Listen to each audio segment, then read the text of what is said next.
Bonjour, aujourd'hui on va s'attaquer à une tâche de maintenance toute simple mais vraiment essentielle sur les imprimantes 3D et l'égout, l'ajustement du tendeur de courroie. C'est une petite opération qui prend quelques minutes à peine mais qui peut radicalement améliorer la qualité des impressions. Alors allons-y. Et vous allez voir, le processus est d'une simplicité déconcertante. Tout se résume à quelques étapes claires et nettes. En un rien de temps, la machine sera réglée au poil. Mais bon, avant de mettre les mains dans le cambouis, passons à la première section. Comme toujours, une bonne préparation, c'est la clé pour que tout se passe bien. On parle des outils et surtout, de la sécurité. Et la première bonne nouvelle, c'est qu'il ne faut qu'un seul et unique outil pour faire tout le travail. Un seul. Ça montre bien à quel point c'est une manipulation accessible à tout le monde. Voilà ce qu'il faut, une simple plaie Allen de 2,0 mm. Mais ce qui est encore plus important, et là-dessus on ne transige pas, ce sont les deux points suivants. D'abord, on met l'imprimante hors tension. Ensuite, pour une sécurité absolue, on débranche le cordon d'alimentation. On ne commence rien tant que ces deux conditions ne sont pas remplies, c'est la règle d'or. Parfait. Maintenant que tout est sécurisé, on peut passer à la première étape concrète. On va préparer le tendeur pour qu'il puisse être ajusté. Il suffit de prendre la clé Allen de 2,0 mm et de repérer les deux vis qui se trouvent à l'arrière de l'imprimante. Ce sont elles qui tiennent le tendeur de courroie. Le but du jeu, c'est de les desserrer un petit peu. Attention, là c'est le détail qui compte. On insiste bien, il faut juste desserrer les vis, pas les enlever complètement. Un petit tour de clé suffit pour leur donner du jeu.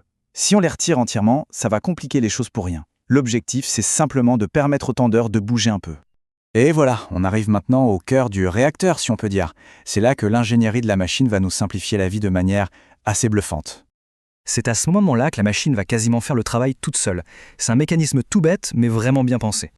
En fait, toute la magie vient de ce qu'on appelle le tendeur à ressort. C'est un système qui, grâce à un ressort à l'intérieur, va appliquer de lui-même la tension parfaite sur la courroie. Pas besoin de deviner, pas besoin de mesurer, le système est conçu pour trouver l'équilibre idéal tout seul. Alors, comment on active ce petit miracle? C'est super simple. On attrape fermement la tête d'impression et on la fait glisser plusieurs fois d'avant en arrière sur toute la longueur de l'axe. C'est ce mouvement qui va permettre au ressort de travailler, de s'étirer et de se contracter jusqu'à ce qu'il tire juste ce qu'il faut sur la courroie. Et voilà, le ressort a fait tout le boulot de réglage pour nous. L'ajustement est maintenant terminé. Il ne reste plus qu'une toute dernière chose à faire pour verrouiller ce réglage parfait et s'assurer qu'il ne bouge plus. Ça y est, la tension est bonne, la partie automatique est derrière nous, il faut juste, maintenant, fixer le mécanisme dans sa nouvelle position, la bonne.